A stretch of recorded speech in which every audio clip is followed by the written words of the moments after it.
Hello વિદ્યાર્થી મિત્રો, ધોરણ 12 કોમર્સ એસપી ચેપ્ટર આપણે જોતા હતા પાર્ટ 2નું છઠ્ઠું ચેપ્ટર, જે કંપનીની સભાઓ મીટિંગ્સ ઓફ ધ કંપની, એટલે કે મીટિંગમાં કંપનીની સભાઓની અંદર કઈ કઈ નોટિસો, કાર્યસૂચિ, સભાની ગણસંખ્યા શું કહેવામાં આવે, ચેરમેન અને સભાપતિ, એમની ફરજો, લાયકાતો, અને હવે આપણે જોઈએ સભાપતિની સત્તા અને ફરજો સમજાવો. એટલે કે 6.6નો આ મુદ્દો, જેની અંદરથી 4 પ્રશ્ન નાના નાના નીકળે છે, જે 2 માર્ક 3 માર્કના. એક તો છે સભાપતિની લાયકાતો, જે આપણે આગળનો પ્રશ્ન જોયો. ત્યાર પછી આ સભાપતિની સત્તા અને ફરજો સમજાવો. તો એની અંદરથી પણ ઘણા બધા નાના પ્રશ્નો આવે છે. તો પહેલું આપણે જોઈએ એનો જવાબમાં, કંપનીની જે સભાઓ ભરાય છે એની અંદર જે કંઈ કાર્યવાહી એટલે કે કામકાજ અને સૂચન આપવામાં આવતું હોય છે વ્યવસ્થિત રીતે ચાલે તે માટે એક સભાપતિની નિમણૂક કરવામાં આવતી હોય છે કંપનીમાં. એને સભાના પતિ એટલે કે પ્રતિષ્ઠિત રૂપે એને અધ્યક્ષ તરીકે મૂકવામાં આવેલા હોય છે. તો અમુક સત્તાઓ એમને આપવામાં આવતી હોય છે. જે સત્તા છે એ આપણે જોઈએ તો કંપનીના સભાપતિ અથવા ચેરમેનની સત્તા. પહેલી છે એમાં સભ્યોને મહત્ત્વના મુદ્દાઓ ઉપર ક્રમ અનુસાર બોલાવવાની તક આપવાની એને સત્તા હોય છે.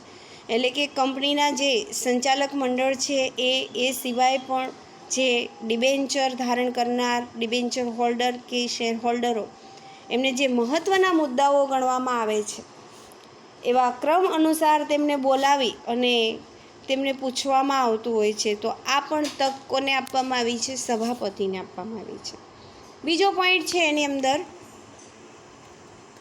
જ્યારે કોઈ વ્યક્તિ સભાનું કામકાજ વ્યવસ્થિત ચાલવા દેતી ન હોય, ઘણી વખત એવું બને કે કોઈ સભામાં કંઈક વ્યવસ્થિતનો મુદ્દો આવેલો છે જે કંપનીને અને સભાના સભ્યોને બધાને સારું એવું એમાં ફાયદો થાય એવો હોય છે, ને એ મુદ્દા ઉપર ચર્ચા થતી હોય ત્યારે કોઈ એ વસ્તુ ઉપર કે એ મુદ્દા ઉપર જે વ્યવસ્થિત મુદ્દા ઉપર ચર્ચા થાય છે એ ચાલવા દેતા નથી. એટલે કે અભદ્ર વ્યવહાર કરે.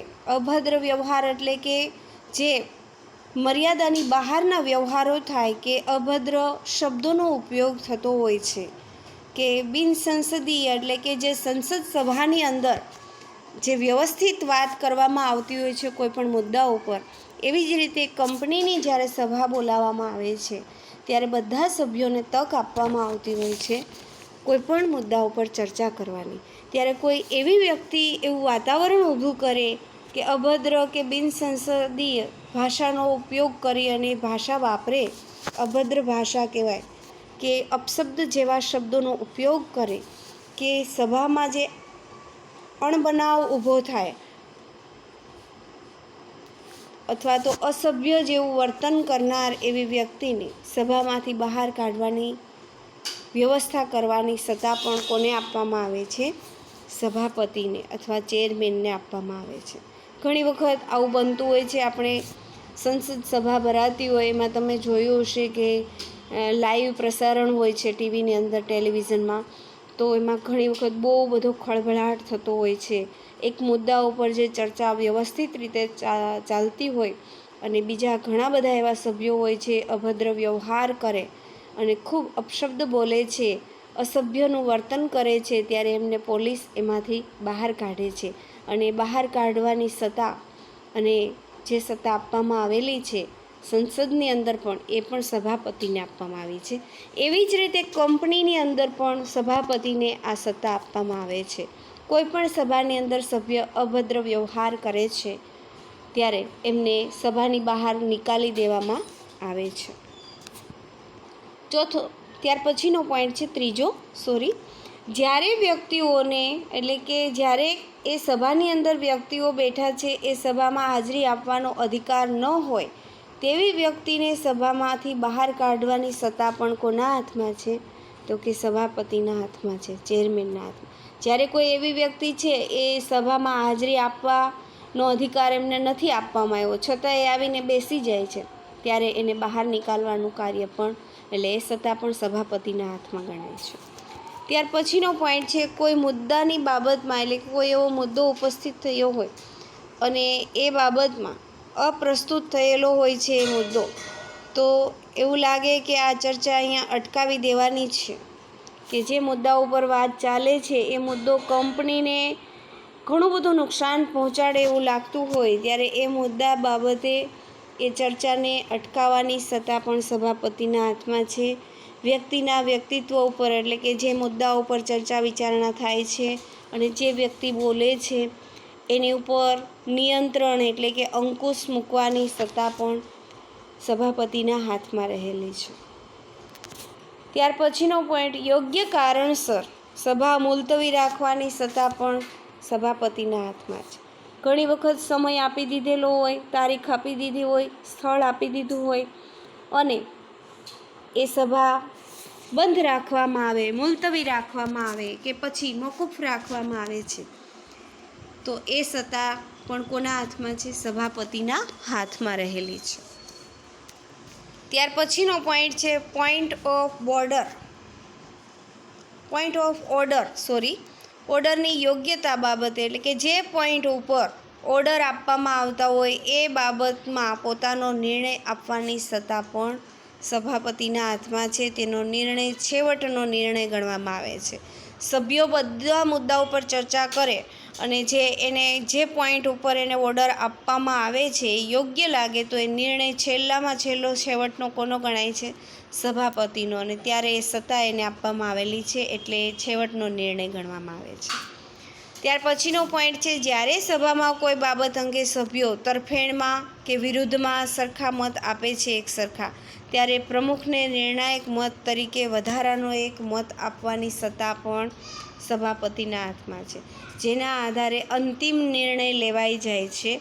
જો કે આ બાબતમાં કંપનીના નિયમનપત્રમાં આ અંગેની સત્તા હોવી આવશ્યક ગણવામાં આવે છે.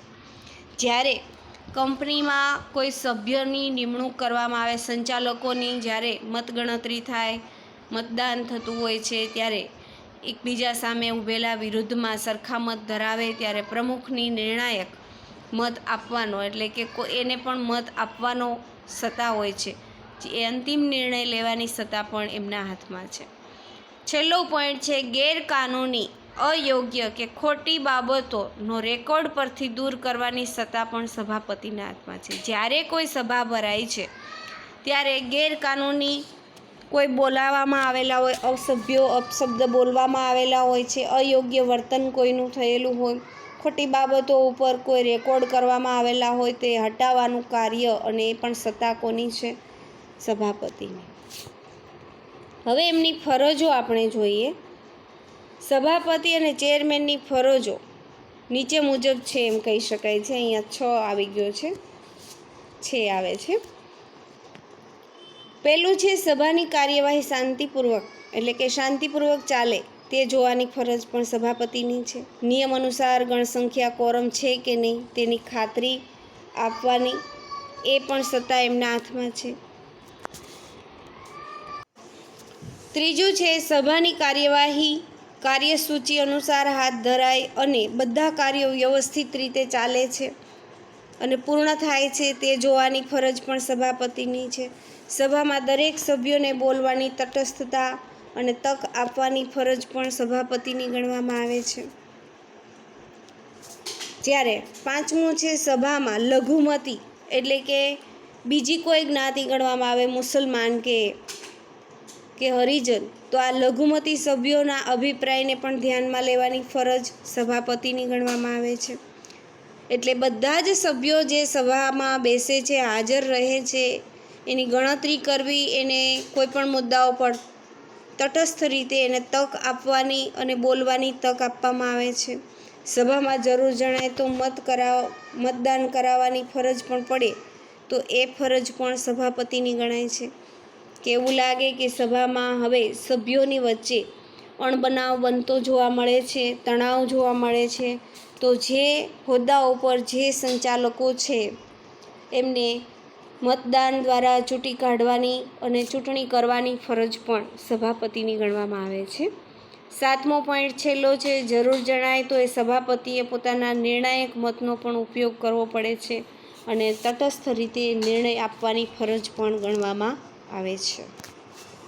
તો આ બંને પ્રશ્ન આપણે આગળ જોયા એમ આ પણ બંને પ્રશ્ન એવા છે કે જે સભાપતિની સત્તા અને ફરજો અને એ સિવાય સભાપતિની લાયકાતો